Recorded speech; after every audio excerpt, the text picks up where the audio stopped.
Putri Fukang adalah putri sulung dan merupakan kesayangan Kaisar Song Renjong pada zaman dinasti Song di Cina. Namun, hidupnya tidak sebahagia yang dibayangkan orang. Ia adalah putri yang paling disayang, sekaligus dikorbankan untuk menebus rasa bersalah ayahnya. Akhir hidupnya pun tak kalah tragis. Ia meninggal dalam depresi, tanpa ada yang mempedulikannya. Bagaimana kisah lengkapnya? Yuk langsung aja tonton video ini sampai habis.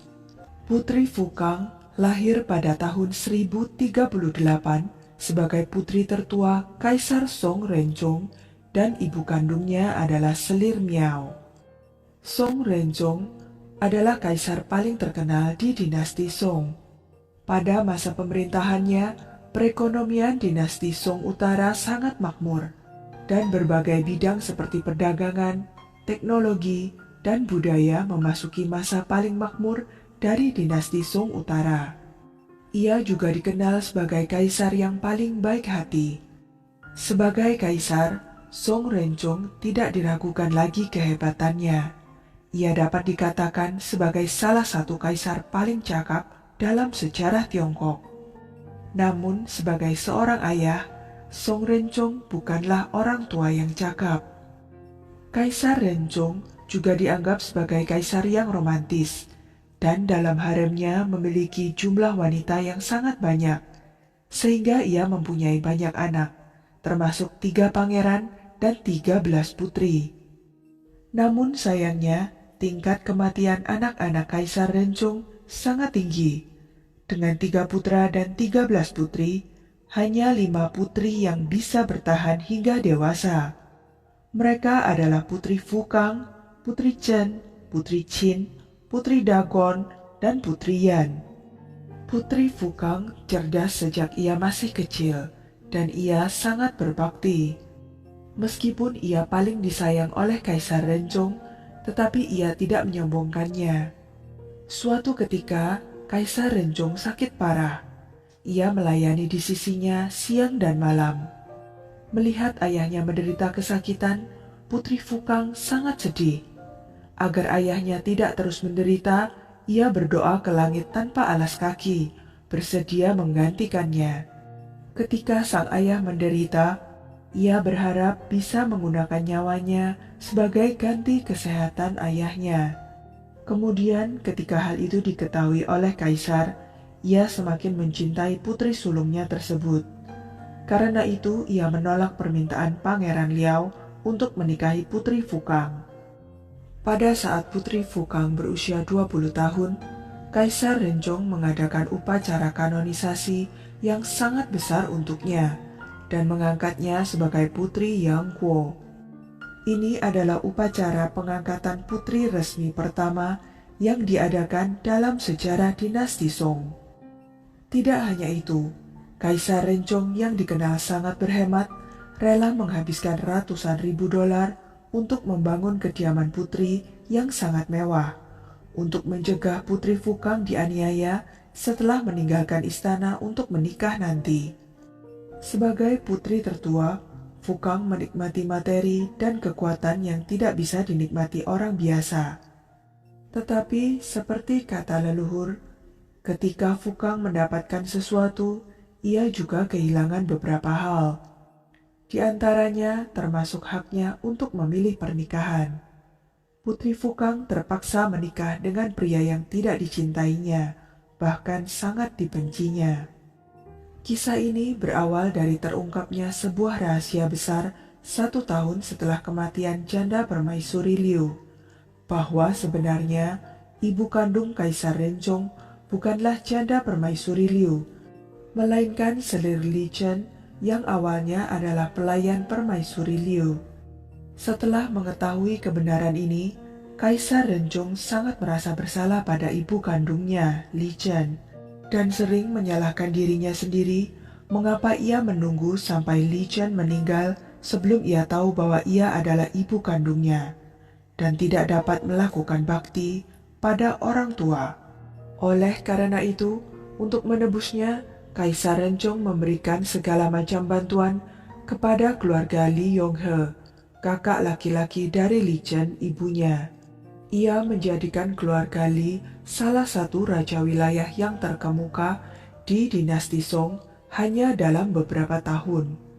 Namun bahkan dengan cara ini, Kaisar Renjong merasa bahwa ia masih berhutang budi pada keluarga Li.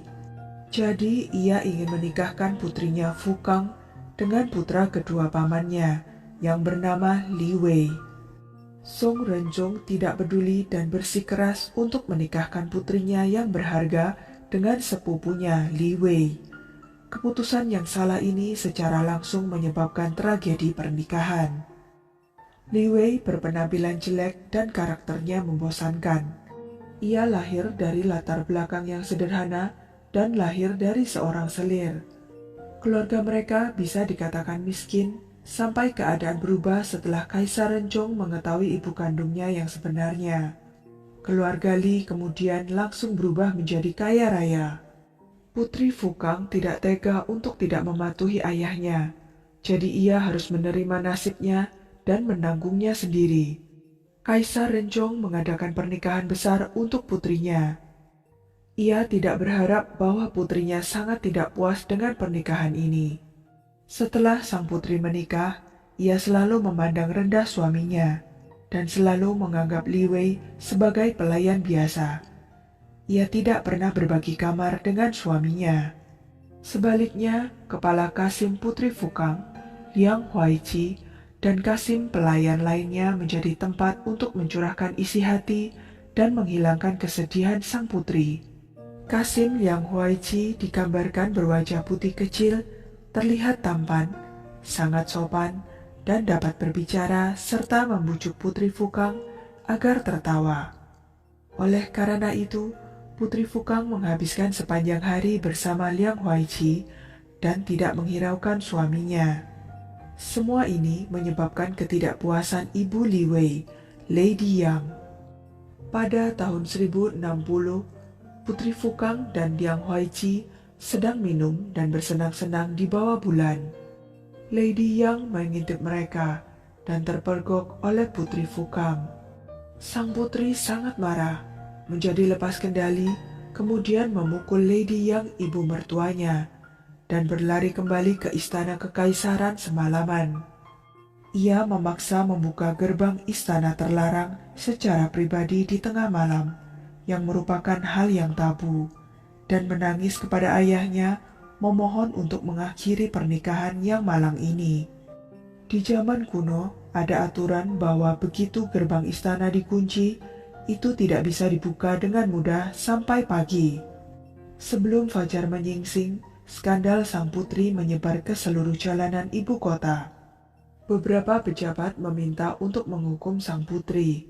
Di bawah tekanan opini publik, Kaisar Renjong memerintahkan sang putri diturunkan menjadi Putri Yiguo dan diasingkan dalam tempat kediamannya.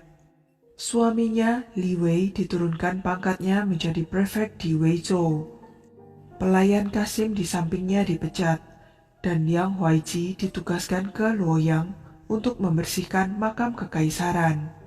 Putri Fukang kembali ke kediamannya dan berpisah dari Li Wei. Tetapi karena semua orang di sekitarnya diusir, tidak ada yang bisa berbicara dengannya. Suasana kesepian serta jauh dari kekasihnya, Liang Huaiqi, membuatnya semakin tertekan. Ia membuat berbagai masalah untuk meluapkan kemarahannya.